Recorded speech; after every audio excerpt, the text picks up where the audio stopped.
हरे कृष्णा। राधे राधे भक्तों। जेठ मास के इस पावन महीने की आप सभी को हार्दिक शुभकामनाएं। यह महीना अत्यंत पुण्यदायी और भगवान श्री हरि की कृपा प्राप्त कराने वाला माना गया है। इस शुभ समय में जो भी भक्त श्रद्धा और भक्ति के साथ भगवान श्री विष्णु का स्मरण, नाम जप तथा स्मरण और पूजन करते हैं, उनके जीवन के समस्त दुख धीरे धीरे समाप्त होने लगते हैं। मन को दिव्य शांति प्राप्त होती है और परिवार में सुख समृद्धि तथा मंगल का वास होता है। इसी मंगल भावना के साथ आइए आज श्री जेठ मास की दिव्य कथा का स्मरण करते हैं।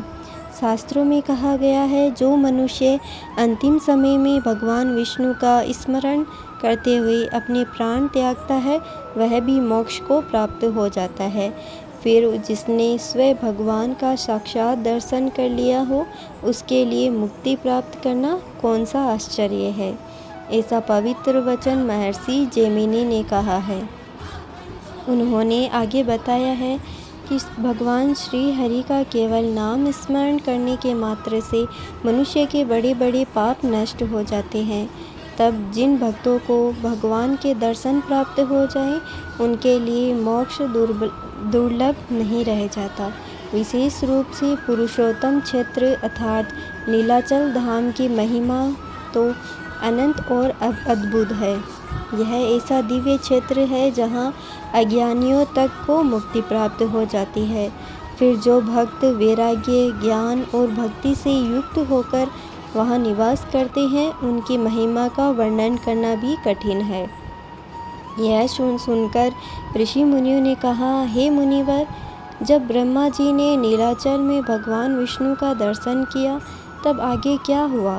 तब महर्षि जैमिनी बोले, पुरुषोत्तम क्षेत्र की अद्भुत महिमा को देखकर ब्रह्मा जी भगवान श्री हरि के ध्यान में लीन हो गए।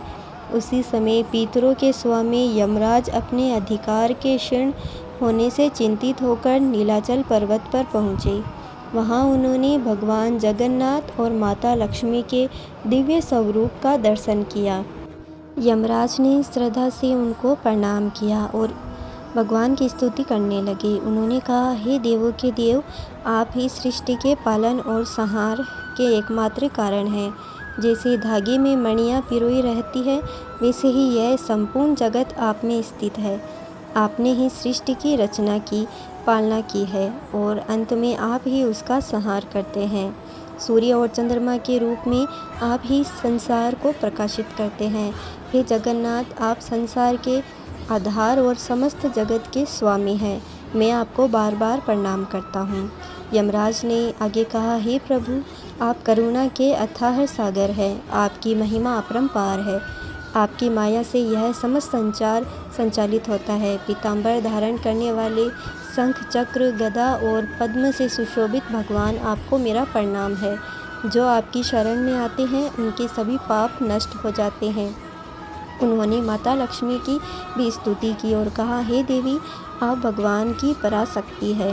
आप सभी ऐश्वर्यों की अधिष्ठात्री है और समस्त संसार को सुख प्रदान करती है। आपको मेरा प्रणाम है। यमराज की स्तुति से भगवान श्री हरि अत्यंत प्रसन्न हुए। तब भगवान ने अपने समीप विराजमान माता लक्ष्मी की ओर देखा और संकेत किया कि वे यमराज को उत्तर दें। तब माता लक्ष्मी बोली, हे सूर्यपुत्र, जिस उद्देश्य से आप यहाँ आए हैं, उसकी सिद्धि इस पुरुषोत्तम क्षेत्र में संभव नहीं है, क्योंकि यह क्षेत्र स्वयं भगवान विष्णु का सनातन धाम है। यहाँ रहने वाले मनुष्य, पशु पक्षी तक पापों से मुक्त हो जाते हैं। इस पवित्र भूमि में भगवान नारायण के दर्शन मात्र से जीवन अपने समस्त कर्म बंधुओं से छूट जाता है। इसलिए यहाँ रहने वाले प्राणी आपके अधिकार क्षेत्र में नहीं आते।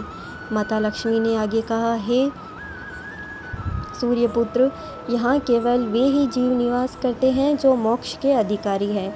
स्वयं ब्रह्मा जी भी इस क्षेत्र की महिमा जानकर भगवान गदाधर की स्तुति करते हैं। यह सुनकर यमराज विनम्र होकर बोले, हे माता, यदि भगवान की इच्छा से यहाँ मृत्यु को प्राप्त जीव मोक्ष प्राप्त करते हैं, तो कृपया इस क्षेत्र की महिमा और यहाँ निवास करने के फल का विस्तार से वर्णन कीजिए।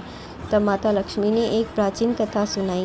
उन्होंने कहा, प्रलय काल में जब संपूर्ण चराचर जगत जल में डूब गया था और कहीं भी भूमि शेष नहीं थी, तब दीर्घायु महर्षि मार्कंडेय इधर उधर भटक रहे थे। उन्हें कहीं भी शांति और आश्रय नहीं मिल रहा था।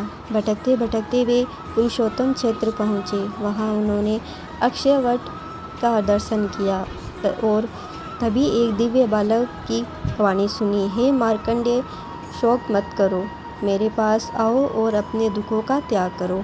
यह अद्भुत वाणी सुनकर मार्कंडेय ऋषि आश्चर्यचकित रह गए। उन्होंने देखा कि प्रलय के महासागर में भी यह दिव्य क्षेत्र सुरक्षित है। फिर उन्होंने भगवान विष्णु का दिव्य स्वरूप देखा, जिनके साथ माता लक्ष्मी विराजमान थी।